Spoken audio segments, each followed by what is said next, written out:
Winston George was born and raised in the beautiful Twin Island country of Trinidad and Tobago. He moved to Brooklyn, New York in the 90s while he was in his 20s to live with his siblings. And while in New York City, Winston worked hard to be able to support himself, juggling multiple renovation jobs at a time. Although he focused on creating a better life for himself, it didn't mean he didn't have time to find love. So in 1995, when he met a 29-year-old young woman by the name of Darlene Whiteman, who was reported to be originally from West Hempstead, New York, he took his chances with romance and made her officially his lady. And you knew Winston was really into her because he accepted her into his life just as she was, a single mom to her baby boy, Giovanni Whiteman. And not only was she a single mother, but also a divorcee. None of that mattered to Winston, though. He took Darlene and Giovanni into his life, and he began to raise the baby boy as his own. And their relationship grew into a certified union when the couple got married in 2002. After several years of marriage, the couple was ready for the next phase in their life and decided to up and leave the busy city life to move to Maine in the year 2008. Now, everything sounds like it was going well, right? Everybody's happy. You got a nice Black family right here moving on up. But what you see on the outside isn't necessarily what's really going on behind closed doors. You see, Winston and Darlene's marriage began plummeting to hell after a while. So after more than a decade of knowing each other and growing with each other, it appeared that it was time for the two to part ways. Unfortunately, Winston would part ways with the world in such an untimely, gruesome way that nobody expected. It was Friday morning, approximately 5:45 a.m. on June 20th, 2008, when 911 dispatchers received a call from Darlene. There had been a break-in at her old Orchard Beach home, is what she told them on the phone. Police put the pedal to the metal and rushed over to the home to see what was going on. So when they get there, Darlene described two masked men who wore stocking caps on their heads that was pulled down over their faces, who barged into the home and immediately attacked her and her 13-year-old son at the time, Giovanni. She told police that the men tied up her and her son and placed them in an upstairs bedroom as they waited for her husband to get home from work. Darlene said once her husband walked in the door, the men attacked him, and Giovanni said he heard the men fighting and scuffling, and then he heard Winston praying. And in the midst of all this struggle is when Darlene said the men killed her husband. She said they asked her for where the money and the drugs were, but when she couldn't produce what they were asking for, they just left the house. Police asked her where in the house could her husband be located, but she said she didn't know, so they go walking through the home trying to find him. They couldn't find him in any of the rooms or the bathrooms, so they make one last attempt and check the basement. And there's where they made the horrendous discovery of 44-year-old Winston's lifeless body. The way they found him was heartbreaking. His body was laid out on the basement floor. He was ambushed. He was beaten all over his body. He was strangled with a rope. He had a plastic bag over his head, and in the plastic bag was a hole in the mouth area where a rum bottle was used to shove into his mouth, and it had been lodged in his throat, suffocating him and ending his life. His cause of death was listed to be the result of asphyxiation. Now, although Darlene told this to the investigators, they didn't look at her as this grieving widow who just lost her husband to this random act of violence. They actually felt suspicious about Darlene's story, and they started digging. Plus, you already know, whenever there's a significant other or a spouse involved, investigators got to rule them out first, since statistics show the majority of the time it is the significant other or spouse who committed the crime. Anyway, investigators get to digging and uncover an entire quadrilateral of love ties. You see, there had been some infidelity going on, and not just from one side. Remember when I told you earlier how Winston and Darlene's marriage had been plummeting? Well, it was. So much so that the both of them were cheating on each other. Winston had a little girlfriend that he met at work, and Darlene had her a little boyfriend from Brooklyn. Now, even though Darlene had her man on the side, she wasn't okay with Winston having him a woman on the side. It was reported that she had become very bitter and jealous about Winston's outside affair. Plus, it was reported that Winston actually wanted to get a divorce from Darlene so he could live his best life and be free from their unhappy marriage. Apparently, Darlene knew about this plan of his to leave her, and she was not in agreement with getting a divorce. Not only that, but Darlene wasn't about to let her man leave her high and dry. You see, Winston had owned several properties in each place he laid his head. He had property back home in Trinidad and Tobago, he had property in Brooklyn, and he had property in Maine. Investigators were able to uncover these details by digging into phone records and bank statements, but that's not all they were able to uncover. Their detective work led them to the conclusion that Darlene was the one who set her husband up to be killed. She enlisted her very own brother, a man named Jeffrey Williams, and her longtime lover of 10 years at the time, the guy from Brooklyn I told you about earlier, who is a self-proclaimed gigolo, and his name is Rennie Casimir. Now, once they were equipped with this information and theory, they interviewed people in the neighborhood who actually saw both Jeffrey and Rennie in the area. They also took notice of how Winston's car wasn't parked at the residence. So obviously they figured, okay, these two guys took the car. They were able to track it down and they found it near a restaurant.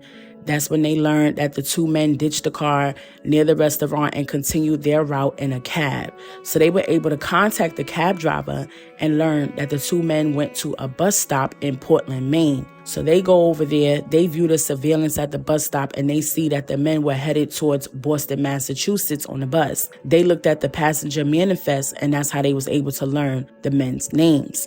Now, according to detectives, we have a woman scorned behind her husband cheating, even though she was cheating as well and felt entitled to his properties and wanted him gone. Hence the setup to have him eliminated. And you want to know what's wild? Darlene's lover, Rennie, was actually a tenant at one of the properties that they had in Brooklyn. Anyways, all three parties ended up getting arrested. 45-year-old Darlene and her brother, 47-year-old Jeffrey, were charged with intentional or knowing homicide and conspiracy to commit homicide. They maintained that they were innocent and they had nothing to do with what happened to Winston. Here's the gag, though. 49-year-old Rennie said, you know what? This is too much for me, and I'm not about to go down the way y'all going down. So he decided to snitch on his girlfriend and her brother. He told police everything. He told them about the 10-plus year long affair with Darlene, about how she was mad that he had a girlfriend, and her desperation to take control of the properties. And imagine that, right?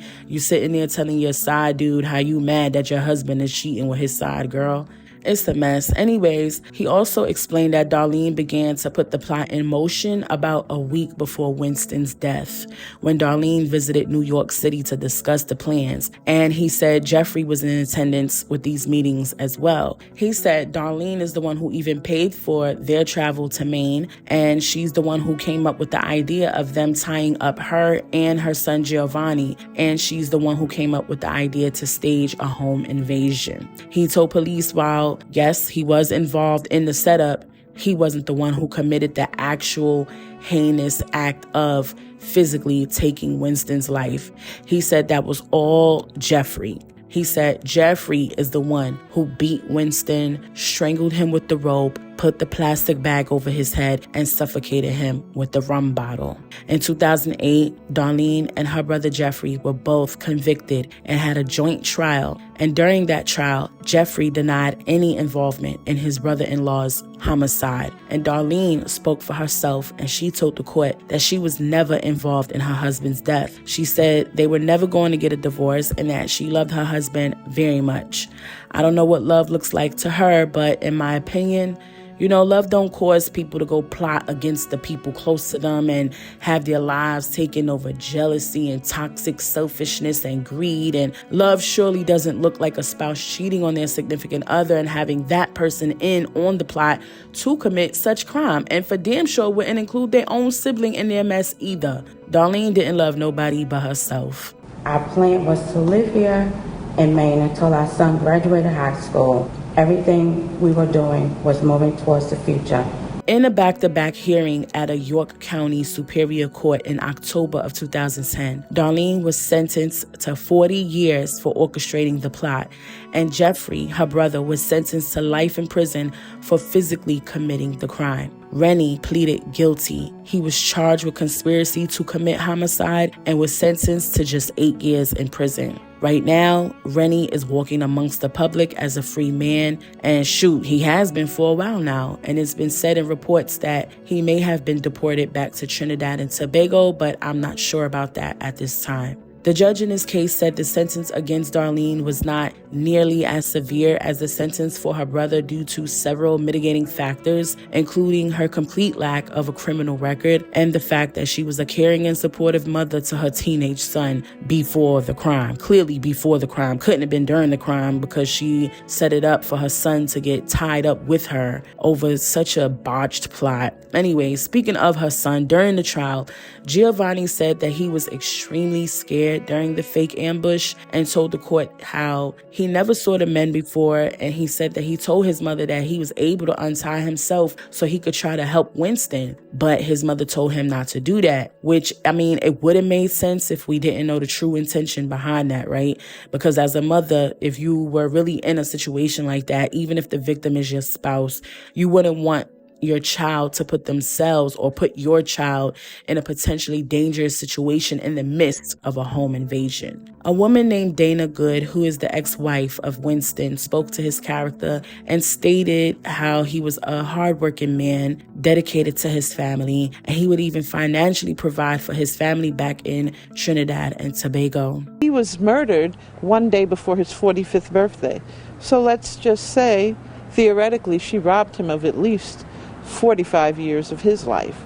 She should do that much. Unfortunately, Winston's 89-year-old mother, who had to bury her son, passed away just a few weeks after the trial ended in the summer of 2010. So, just more tragedy on top of tragedy. Both Darlene and Jeffrey filed an appeal a couple years later in 2012, still claiming their innocence, but thankfully it was unanimously denied by Maine's highest court, and Darlene remains incarcerated at the Maine Correctional Center in Windham, Cumberland County, while Jeffrey remains at the Maine State Prison in Warren, Knox County. Now, last I heard of Darlene's son, Giovanni, he ended up in foster care, and he was still there by the time he was 15. However, that was 14 years ago. He should be about 29 now, so hopefully he's living a blessed and peaceful life and able to work through his trauma of losing his mother to the prison system, knowing it's because she was a selfish, greedy, bitter woman who orchestrated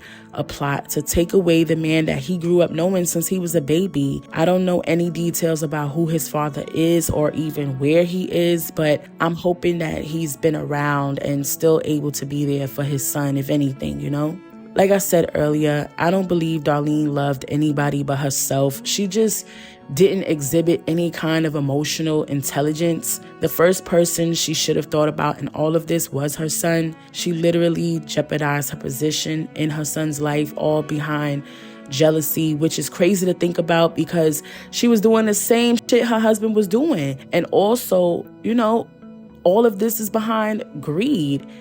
And my thing is this, she felt so entitled to these properties, obviously, for its monetary value. But if you're going to cheat on your husband, shouldn't you have been dealing with a man who would have been able to take care of you in that way and set you up so that you wouldn't be feeling like you were going to be left high and dry? You was out here fooling with a damn fool, a grown man who refers to himself as a gigolo, a tenant to your husband's property, who couldn't hold water and stand firm on the part he played in this entire ordeal. He clearly was never solid from the jump, and I'm only saying that to speak to his character. But it makes sense because she's dizzy just like him, so her likeness attracted his likeness for a whole 10 years, mind you. And then you have Jeffrey, who, instead of talking some sense into his sister, he went along with this botched plan. And for what? What did Winston ever do to you, Jeffrey, to deserve that from you?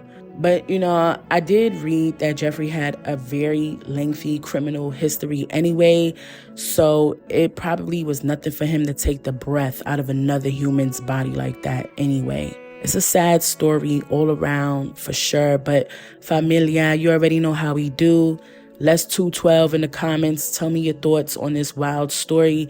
Do you know anyone willing to crash out the way all these people did? Are you familiar with any of the stories like this one? And how did this story make you feel? If you made it to the end of this video, I appreciate you times 1,000. I want to send my deepest and sincerest condolences to the family and the loved ones of Winston. May his spirit live on with all of you forever. Rest in peace, Winston George.